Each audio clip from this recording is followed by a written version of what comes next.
बिस्मिल्लाहिर्रहमानिर्रहीम। इय्याका नअबुदु व इय्याका नस्तईन। नाज़रीन, आज की ताज़ा तरीन सूरत हाल जो ईरान और इसराइल की कशीदगी के मुतल्लिक है।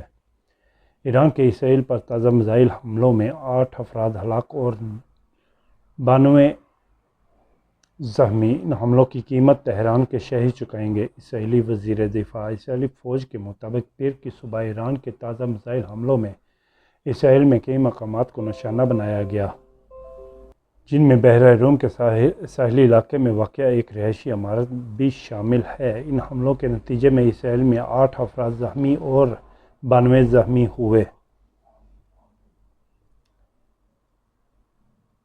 इसके अलावा इसराइली फ़ौज का तेहरान में अल-कुद्स फोर्स के कमांडर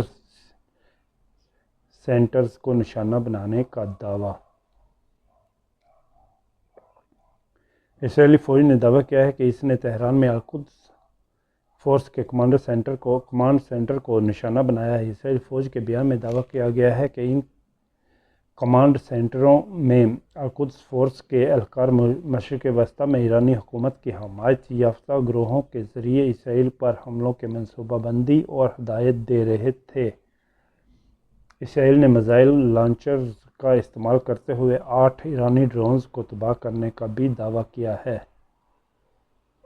इसके अलावा कुरमानशाह में 4 धमाकों की आवाज़ें सुनी गई। ईरान के फार्स न्यूज़ एजेंसी के मुताबिक कुरमानशाह में 4 धमाकों की आवाज़ें सुनी गई हैं। एजेंसी ने रिपोर्ट किया है कि कुरमानशाह के इलाके में डीजल आबाद में ट्रकों की नुमाइश को इसराइली हमलों में निशाना बनाया गया और इस हमले में कम अज़ कम एक शहरी ज़ख्मी हुआ। इसराइल के लिए जासूसी के इल्ज़ाम में एक शख्स को फांसी दे दी गई है। ईरानी अदलिया की खबरसां एजेंसी मेज़ान ने इतला दी है कि एक शख्स को इंटेलिजेंस ताउन और इसराइली हुकूमत के हक़ में जासूसी के जुर्म में सज़ाए मौत दी गई है। मेज़ान ने रिपोर्ट किया कि इस्माइल फ़िक्री वल्द द नज़र को 2023 में एक पेचीदा तकनीकी और इंटेलिजेंस कार्रवाई के दौरान इस वक्त गिरफ्तार किया गया जब वो इसराइली हुकूमत की जासूसी और दहशतगर्दी से मुतल्लिक सर्विस से राब्ते में थे। पासदाराने इंकलाब का ताज़ा हमलों में इसराइली दफ़ाई निज़ाम को नकारा बनाने का दावा। इसराइल पर मिसाइल हमलों की ताज़ा लहर से मुतल्लिक एक बयान में ईरानी पासदाराने इंकलाब ने कहा है कि इस कार्रवाई में नए तरीक़ाकार और इंटेलिजेंस सलाहियतों के इस्तेमाल से दुश्मन के कई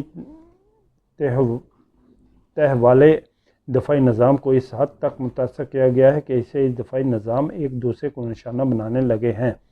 बयान के मुताबिक इस हिकमत अमली का नतीजा ये निकला कि इसराइली इलाकों में ज़्यादा से ज़्यादा मिसाइल अपने हदाफ पर लगने में कामयाब रहे।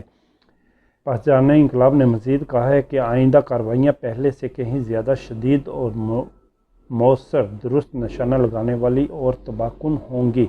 दूसरी तरफ चीन ने एक बार फिर इसराइल और ईरान पर जोर दिया है कि वो फौरी तौर पर कशीदगी कम करने के इक़दाम करें। चीनी वज़ीर ख़ारजा के तर्जुमान जियांग ने पीर के रोज़ कहा है कि हम तमाम फ़रीक़ैन से अपील करते हैं कि वो फौरी तौर पर ऐसे इक़दाम करें जिनसे कशीदगी में कमी आए, खित्ते को मज़ीद बदअमनी से बचाया जा सके और मसाइल के हल के लिए मुज़ाकरात और बातचीत सही रास्ते पर वापस आया जा सके। ये बयान उस वक्त सामने आया है जब एतवार को एक और चीनी तर्जुमान ने कहा था कि जब कशीदगी कम करने के अमल में तामीरी किरदार अदा करने के लिए तैयार हैं।